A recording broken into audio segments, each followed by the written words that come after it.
기독교는 효도의 종교가 분명합니다. 그런데 우리가 오해를 받는 이유는 우리 기독교는 부모 제사를 지내지 않기 때문에 불효한 종교라는 오해를 가끔 받습니다. 한국에서는 부모님이 돌아가신 후에는 그 장례식의 절차나 방법, 시간 혹은 제사를 어떻게 드리느냐 하는 그런 절차와 방법, 돌아가신 후에 장례를 어떤 절차를 가지고 어떤 형식으로 어떤 내용으로 장례식을 잘 드리느냐가 효도를 표현한다고 생각합니다. 그러나 우리 하나님의 백성들은 우리 영혼은 이미 돌아가신 분의 영혼은 이미 하나님 나라에 가 계시고 이 땅에 살던 육체는 원래 흙으로 지어졌기 때문에 흙으로 돌려보내는 것, 그것이 우리 기독교의 정신입니다. 조선시대 선교사들이 가만히 보니까 자기들이 이해가 안 되는 것이 하나 있었다고 합니다. 그것은요, 자녀들이 부모님 살아계실 때는 온갖 술을 마시고 망나니 짓을 부모에게 하다가 부모님이 돌아가시면 무덤 곁에 움막을 짓고 3년 동안 부모님 묘지를 지키면 옛날 살아계실 때 어떤 망나니 짓을 해서 부모님을 괴롭혔어도 다 효자로 칭송을 한다는 겁니다. 이게 이해가 안 되는 거죠. 살아계실 때 그런 불효자가 없는데 3년 동안 가서 눈비 맞으며 무덤을 지키면 금세 효자로 바뀌는, 이거에 대해서 도저히 이해가 안 됐다 하는 겁니다. 사실 잘못된 거죠. 여러분 알다시피 하나님이 우리에게 10가지 계명, 아주 중대한 10가지 계명을 주셨습니다. 1부터 4계명은 하나님을 거룩하게 섬겨야 되는 계명이고요. 사람들은 이렇게 살아야 된다는 사람에 관한 계명의 첫 번째 계명은 네 부모를 공경하라는 계명입니다. 사람의 첫 번째 도리, 사람답게 사는 첫 번째 기준은 부모를 공경하느냐에 달려 있다. 우리 기독교 계명, 사람에 관한 계명 중에 가장 첫 번째가 부모에게 공경해 드려야 된다는 것.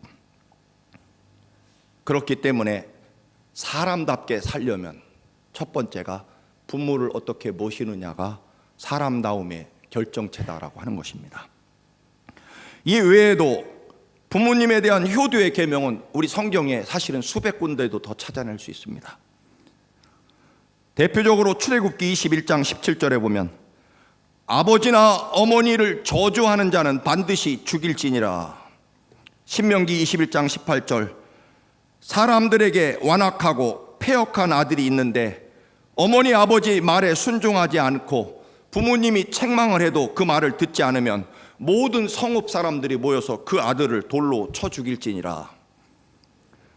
신명기 27장 16절 부모님을 함부로 대하는 자는 저주를 받을 것이다. 세계 어떤 종교가 부모를 공경하지 않는다고 돌로 쳐 죽이라는 무서운 효에 대한 계명을 가지고 있는 종교가 사실 흔치 않습니다. 여러분, 우리는 미국엔 특별히, 이제 한국도 다 그렇다고 합니다. 장례식을 할 때, 부모님을 모실 때 캐딜락이나 아니면 리무진 좋은 거를, 최고 좋은 차를 생전에 타보지 못하던 차로 부모님의 시신을 모시죠. 그래서 묘지에 가서 땅에 이제 하관을 합니다. 그리고 누구든 장례식을 최대한 성대하고 화려하게 치르려고 합니다. 그러나 여러분, 우리가 사실 냉정하게 돌이켜보면 죽은 시체를 태워서 리무진 캐딜락에 태운다고 그게 무슨 의미가 있겠습니까? 시신을 흙에 장사 지내러 캐딜락을, 시체를 태워서 캐딜락에 모신다. 사실은 우리 기독교 정신은요, 아무리 다 부서져가는 고장난 작은 자동차라도요, 생전에 작은 자동차, 보잘것없는 자동차라도 그 자동차에 살아계신 어머님을 모시고 하다못해 바닷가든지 아니면 매일 갔지만 나이아가라 폭포라도 한 번도 고장난 차로 모시는 게 그게 효도지. 죽은 시신을 캐딜락에 모시는 것이 사실은 무슨 효도가 되겠습니까? 얼마 전에 신문에 보니까 한국은 수위가 제일 최고급이 안동포라고 하죠. 안동에서 만든 수위는 굉장히 비쌉니다. 그런데 신문에 보니까 거기에다가 24K 황금을 그 수위에다가 입혀가지고, 여러분 제가 두 눈으로 똑똑히 봤습니다. 그 수위 값이 얼마인지 아십니까? 1억 원. 10만 달러짜리 황금으로 된 수위를 그 홈쇼핑에서 파는다고 신문 기사에 본 적이 있습니다. 여러분, 죽은 시체에다가 황금 수위를 입힌들, 사실 그게 무슨 효도겠습니까? 땅에 묻힐 시신에다가 황금 수위를 입힌들, 그거야말로 사실은 엄밀하게 말해서 어리석은 짓입니다.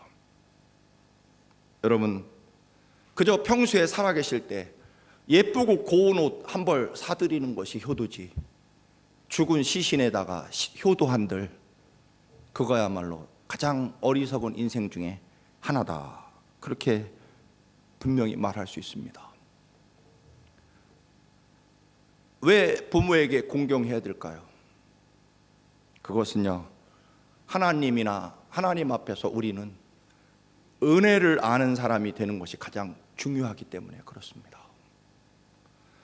부모님의 은혜를 떠나서, 여러분, 하나님의 성경을 자세히 보면 은혜를 잊으면 안 되는 사람, 그래서 감사하고 기뻐하는 사람이 되어야 된다는 그 첫 번째, 하나님이 우리에게 원하시는 것은 은혜를 아는 사람이 되어야 되기 때문에, 하나님의 은혜 혹은 우리 부모님의 은혜를 아는 사람, 또는 더 나아가서는 우리에게 평소에 살만하도록 우리를 지켜주고 보호해준 사람이 있다면 그 은혜를 평생토록 잊지 않는 사람, 그 사람이 하나님이 원하신 근본적인 사람의 존재라는 것입니다. 그래서 당연히 부모에게 보답하고 부모의 은혜를 감사할 줄 알아야 하나님의 사람일 것입니다. 오늘 읽으신 성경에 왜 효도해야 되는가? 옳은 일이기 때문이다. 자녀들아, 너희 부모를 주 안에서 순종하라. 이것이 옳은 일이다. 하나님 보시기에 부모에게 공경하고 효도를 하는 것이 옳은 일이다. 이 옳다는 표현은요, 원리에 맞는 일이다, 그런 뜻입니다. 원리에 맞는다, 당연한 일이다. 물이 높은 데에서 낮은 데로 흐르는 것이 자연스럽고 당연한 거죠. 하나님이 그렇게 자연 질서를 창조하셨습니다. 해가 동쪽에서 떠서 서쪽으로 지는 것도 당연한 원리입니다. 바로 그런 뜻입니다. 우리가 인간이라면, 하나님이 지으신 창조물 중에 하나 사람이라면, 부모님에게 효도하는 것은 하고 말고의 문제가 아니라 당연한, 그렇게 해야만 되는 당연한 일이다, 그런 뜻입니다. 우리의 인간의 본성이 부모님에게 효도하는 것이 타고난 사람으로서의 당연한, 그거 잘했다고 칭찬받을 일이 아니다. 말씀드린 대로 물이 높은 데서 낮은 데로 흐른다고 해서 칭찬받을 일은 전혀 아니죠. 그렇게 본성적으로 지어진 일이기 때문에 그렇습니다. 부모를 공경하라. 이것이 옳은 일이다. 사람이라면 부모를 공경하는 것이 당연한 일이다, 그런 뜻입니다. 두 번째로는 하나님의 명령이기 때문이다. 오늘 본문의 2절에 보면 내 아버지와 어머니를 공경하라는 명령을 내리십니다.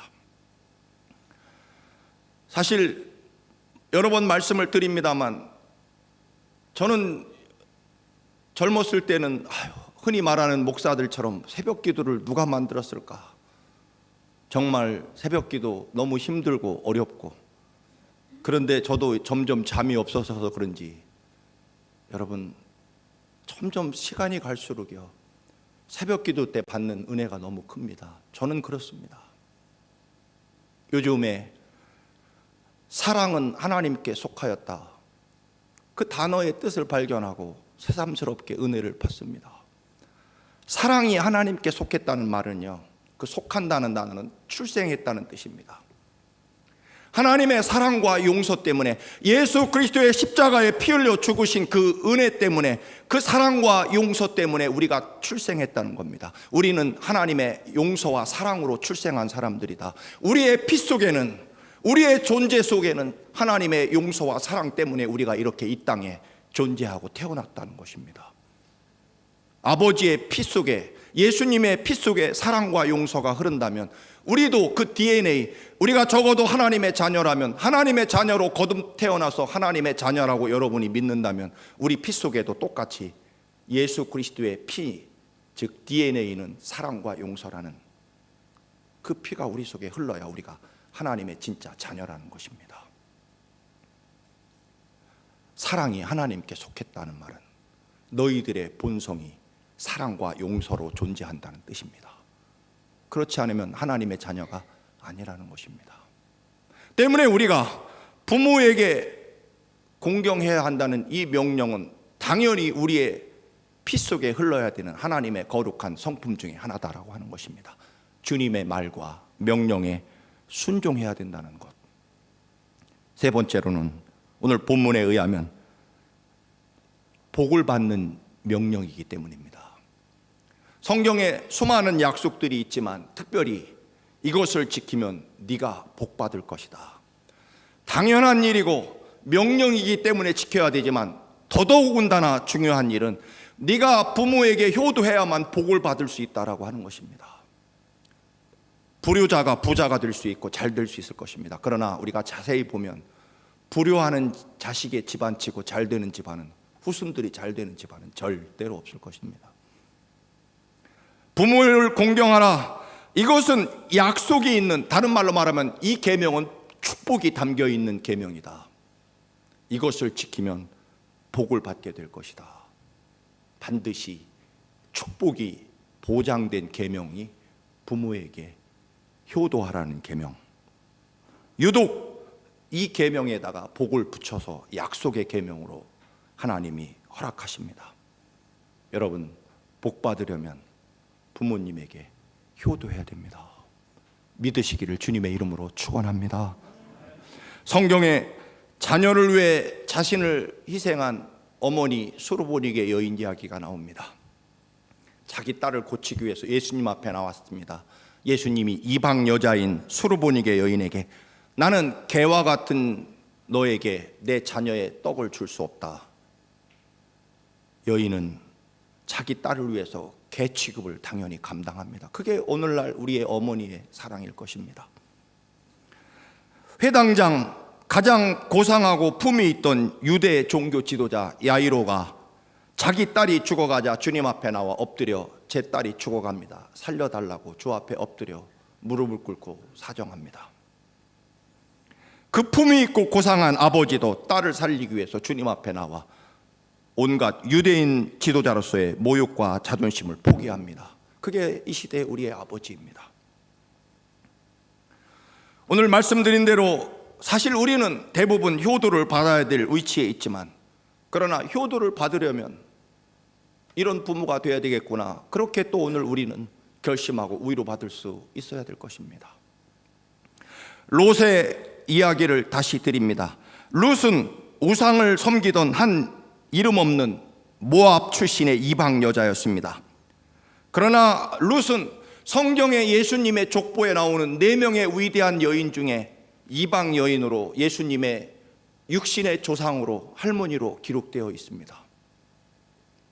그녀가 얼마나 위대한 믿음의 여인이었기에 예수님의 족보에 오르는 여자로서 4명 중에 하나, 그리고 이방 여인으로서 족보에 오를 수 있었는지는 이미 수없이 말씀을 드렸습니다.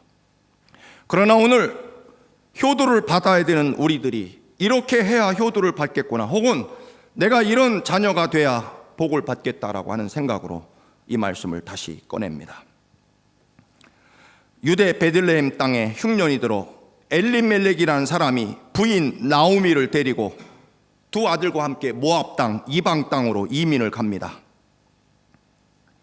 먹고 살기 위해서 흉년을 피해 낯선 땅 모압 땅으로 이민을 떠났지만 결국 거기 가서 얼마 못 살고 엘리멜렉 남편이 죽고 말고, 그리고 어렵게 혼자 된 몸으로 두 아들을 어렵게 낯선 나라에서 정말 죽을 힘을 다해 두 아들을 키워서 이제 장가를 보냅니다.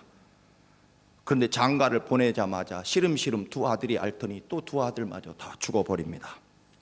이 집에는 흔히 세 시어머니 과부와 두 며느리 과부, 그렇게 세 과부가 사는, 그리고 돈도 없고 땅도 없는 정말로 가난한 그런 불쌍한 세 여인으로 그렇게 남게 됩니다. 더 이상 이방 땅에서 살아갈 힘도 돈도 땅도 없었던 나오미는 고향 땅 베들레헴에 풍년이 들었다는 소식을 듣고 고향으로 돌아가기로 결심합니다. 그러나 시어머니 나오미는 자기 가난에 또 남은 불행한 인생에 젊은 두 며느리가 같이 불행해지는 것을 결코 원치 않았습니다. 두 며느리에게 너희들은 우리 유대인도 아니고 나는 이제 내 고향 베들레헴으로 가겠지만 거기 간들 땅 한 떼기 없고 누구 하나 나를 도와줄 길이 없기에 나는 너희들이 친정으로 돌아가서 좋은 남자 만나서 새 출발하기를 바란다.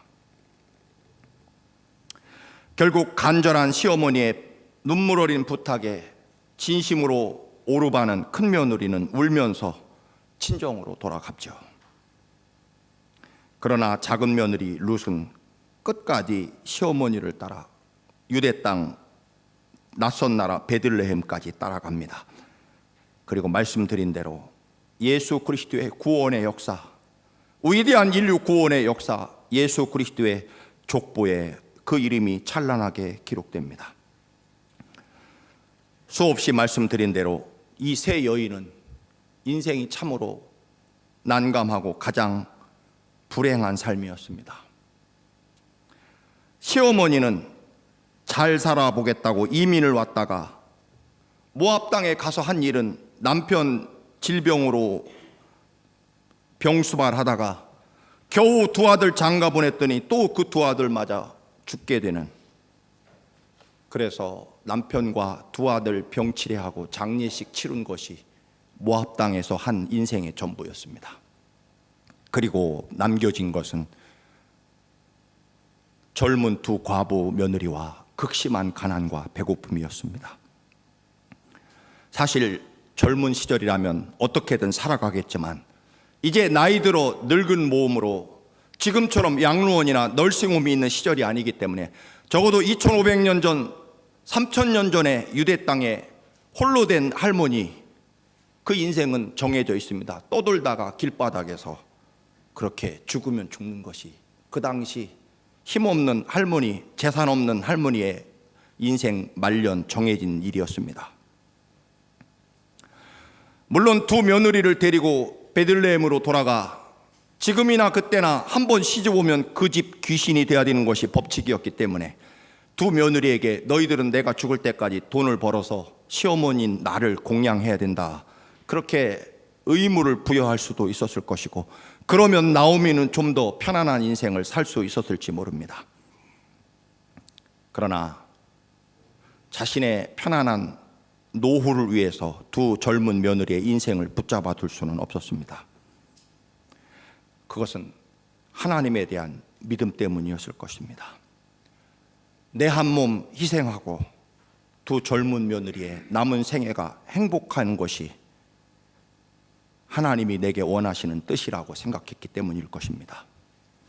그래서 두 젊은 며느리의 봉양을 기꺼이 포기하고 너희들은 이제 고향으로 친정으로 돌아가 그동안 불행했던 삶을 이제 보상받기 위해서 좋은 남편 만나서 새로운 인생을 살아가기를 바란다 라고 간절하게 진심으로 며느리들에게 애원합니다.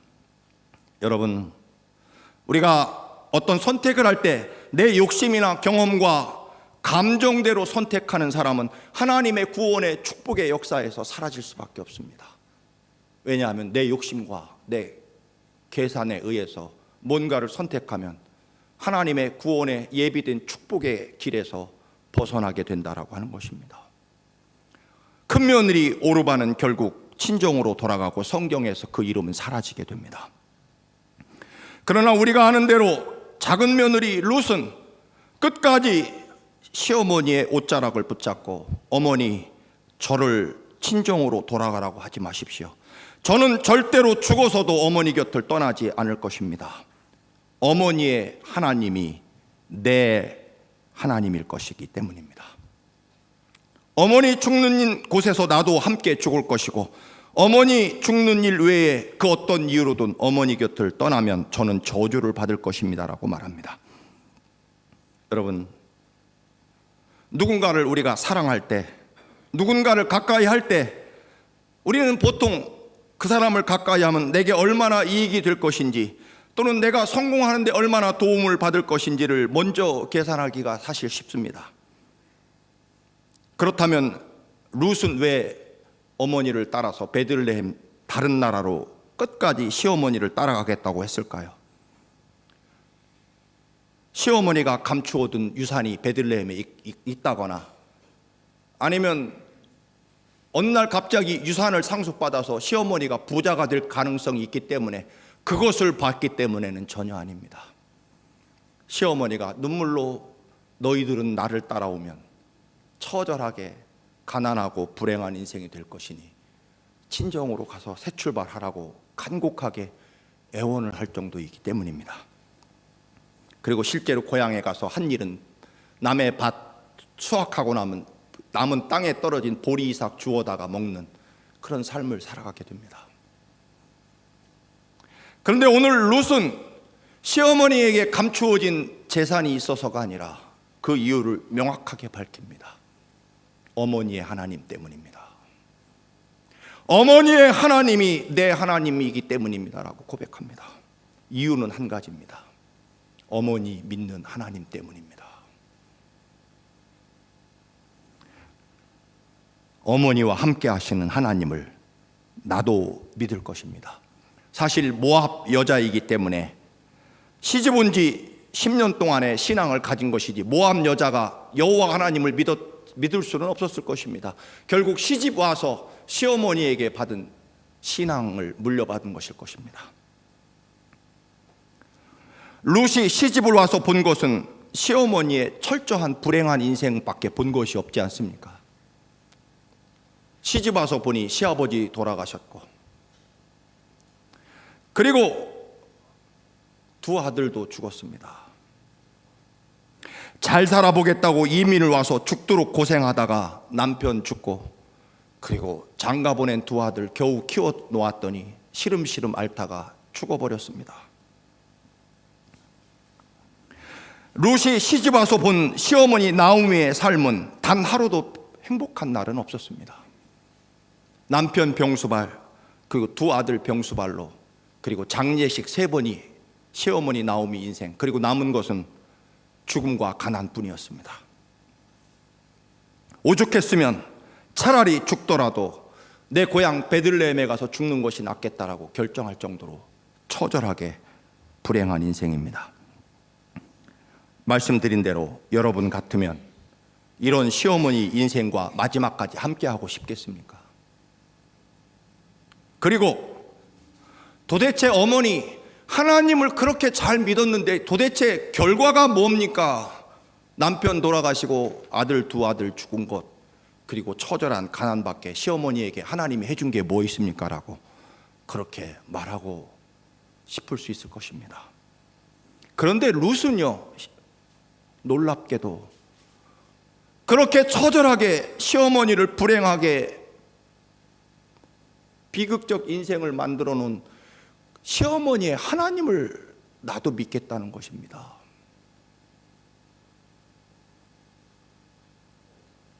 도대체 왜 그럴까요? 우리는 아들이 잘 되고 출세하고, 또는 시어머니의 아버지에게 물려받은 상속받은 재산이 많아서 시어머니 잘 모시면 돌아가실 때 유산 상속받을 것이라는 그런 계산, 그런 것이 있을 수 있겠지만 전혀 그렇지 않습니다. 다시 묻습니다. 왜 룻은 시어머니를 따라갈까요? 시어머니의 하나님 때문이라는 것입니다. 그 시어머니의 하나님은 처절한 불행과 슬픔을 준 하나님이신데 말입니다. 우리는 눈에 보이는 어떤 물질적인 부유함 때문이 아니라는 것을 알 수 있습니다. 결국 우리는 성경을 자세히 보면 시어머니 나오미의 그 처절한 고난과 시련, 그런데 그 속에서도요, 시어머니는 그 처절한 죽음과 끊임없이 이어지는 장례식과 병치레, 그리고 가난과 보이지 않는 캄캄한 미래, 그 어떤 상황, 즐겁고 웃을 만한 상황이 단 한 번도 없는 그 인생에서 시어머니는 믿음과 감사와 기쁨을 절대로 놓지 않았다는 사실 때문일 것입니다. 그게 감동이 된 겁니다. 그토록 모진 고난과 슬픔과 비참함으로 살아오면서도 룻은 시어머니 나오미가 누구를 원망하거나 누구를 욕하는 것을 본 적이 없고 하나님 앞에 불평하는 것을 본 적이 없었습니다. 늘 말씀을 드렸습니다만 여러분, 흔히 시어머니들이 옛날 우리 드라마를 보면 집안이 잘 안 돼가기 시작하고 어려움이 닥치면 뭐라고 합니까? 우리 집안에 며느리 잘못 들어와서 제가 강단에서 뭐라고 말하기는 어렵습니다만 저 뭐뭐 우리 집안 말아먹었다 그러지 않습니까? 사실은 본인도 그게 아니라는 걸 알지만 워낙 힘들고 어려우니까 누군가를 탓하고 원망하고 싶은 마음이겠죠. 오늘 나오미의 입장에서 보면 당연히 이방 여자 저것들이 우리 집에 들어와서 이렇게 됐다 그렇게 말하고 싶지 않겠습니까? 그러나 그렇게 억지를 쓰는 것을 본 적이 없습니다. 더 놀라운 것은 오히려요, 얘들아, 이 시어머니가 하나님 앞에 지은 죄가 많아서 너희들이 이렇게 됐구나, 미안하다라고 말합니다. 그 다음 13절, 너희가 어찌 그들이 자라기를 기다리겠으며 어찌 남편 없이 지내겠다고 결심하겠느냐. 내 딸들아, 그렇지 않다. 여호와의 손이 나를 치셨으므로 나는 너희들로 말미암아 더욱 마음이 아프도다. 얘들아, 하나님이 내가 죄가 많아서 나를 치시는데 너희들까지 고난당하는구나. 너희들에게 마음이 아프다는 것은 너무 미안하다 그런 뜻입니다. 얘들아, 시어머니가 죄가 많아서 너희들까지 이런 고난과 시련에 봉착하게 돼서 시어머니가 정말 미안하다. 너무 마음이 아프고 나 한 몸 벌 받고 죽는 것은 괜찮은데 너희들까지 시어머니 때문에 벌 받는 것이 너무 내가 마음이 아프다. 그런 얘기입니다. 앞으로 가봅니다. 8절에 각각 너희 어머니 집으로 돌아가라. 친정으로 돌아가서 새 출발하라. 그런데요, 너희가 죽은 자들은 누굽니까? 시아버지와 그리고 두 며느리의 남편 나오미의 두 아들이겠죠. 시아버지와 두 아들을 선대한 것 같이 여호와께서 너희를 선대하시기를 원한다. 그 말은 너희들은 참 시아버지에게는 좋은 며느리였고 두 아들에게는 참 좋은 부인 아내들이었다. 최선을 다해서 시아버지와 남편을 섬겼으니 고맙다. 너희들이 그렇게 시아버지와 남편을 잘 모신 것처럼 하나님이 너희들에게 축복해 주기를 원한다. 그 처절한 절망과 고난 속에서도요, 며느리들을 축복합니다. 너희들만이라도 잘 되기를 바란다. 하나님의 축복을 꼭 받기를 바란다. 16절입니다. 룻기 1장 16절입니다. 룻은 내게 어머니를 떠나며 어머니를 따르지 말고 돌아가라 강권하지 마옵소서. 어머니께서 가시는 곳에 나도 가고 어머니께서 머무시는 곳에서 나도 머물겠나이다. 어머니의 백성이 나의 백성 되고 어머니의 하나님이 내 하나님이 될 것입니다. 어머니의 하나님이 어떤 하나님입니까? 철저하게 죽게 만들고 망하게 만들고 절망하게 만든 하나님이라고 볼 수 있을 것입니다. 그런데 어머니의 하나님이 지금부터 내 하나님이 될 것입니다. 어머니를 철저하게 망하게 한 하나님이 내 하나님 될 것이라고 말합니다. 왜 그럴까요? 다시 말씀을 드립니다. 그런 처절한 원망과 절망 속에서도요, 시어머니는 고맙다고 말합니다. 너희들이 여기는 기록하지 못했습니다만 시어머니가 고맙다고 말합니다. 너희들이 그래도 홀로 된 이 시어머니를 끝까지 돌보아주고 봉양해 주어서 고맙다. 너희들은 참 착한 며느리들이고 끝까지 나를 돌보아 주어서 고맙다라고 말합니다. 그리고 아까 말씀드린 대로 이 모든 불행의 시어머니 탓인데 너희들까지 시어머니 때문에 어려워지고 슬픈 인생을 살게 돼서 참으로 미안하구나라고 말하고 가슴이 너무 아프구나라고 말합니다. 그리고 마지막으로 얘들아 너희들은 잘 되기를 바란다라고 축복합니다. 너희들 때문에 우리 집안이 이렇게 됐으니까 내가 이렇게 살면 너희들도 잘 사는 꼴은 내가 절대로 두고 보지 못하겠다. 너희들은 끝까지 시어머니를 따라와야 된다. 그렇게 말하지 않는다는 것입니다. 룻은 죽어서라도 저는 시어머니를 따라가겠습니다라고 말합니다. 왜 그럴까요? 절망할 수 없는 상황에서, 원망할 수밖에 없는 상황에서, 누군가 그 탓이라고 누군가에게 책임을 전가하고 싶은 그 상황에서, 아니면 그 어떤 한 줄기의 빛도 없는 처절한 절망과 어두움만 예상되는 캄캄한 미래 앞날이 보이지 않는 상황에서도 시어머니 나오미의 고백은 룻기서 1장을 보면 고맙구나, 미안하구나, 그리고 잘 되기를 바란다라고 말합니다. 여러분,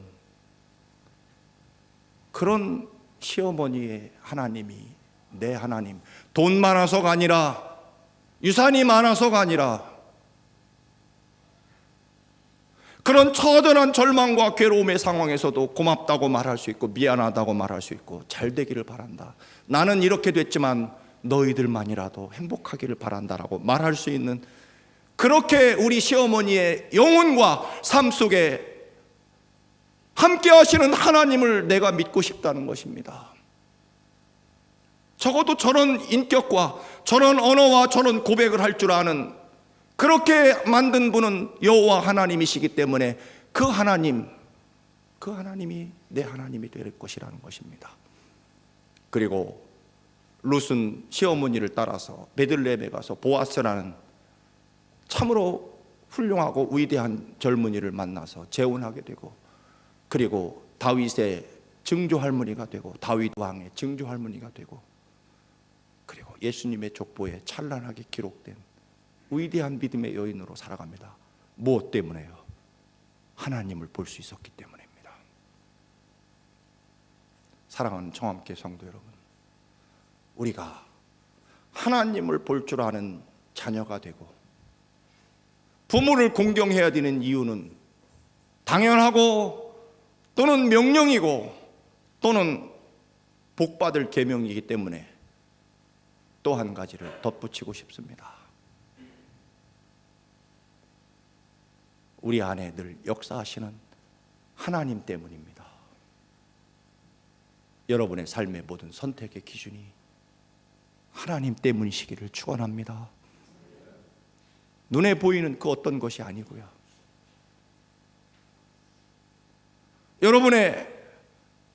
여러분이 자녀에게도 또 이와 같은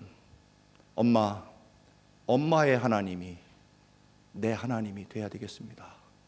그런 위대한 고백을 받는 부모가 되시기를 축원합니다. 그래야 또 효도를 받죠. 오늘 이 시간에 하나님이 중심이 되는 자녀, 하나님이 중심이 되는 부모가 되기를 주님의 이름으로 간절히 축원합니다. 기도하시겠습니다.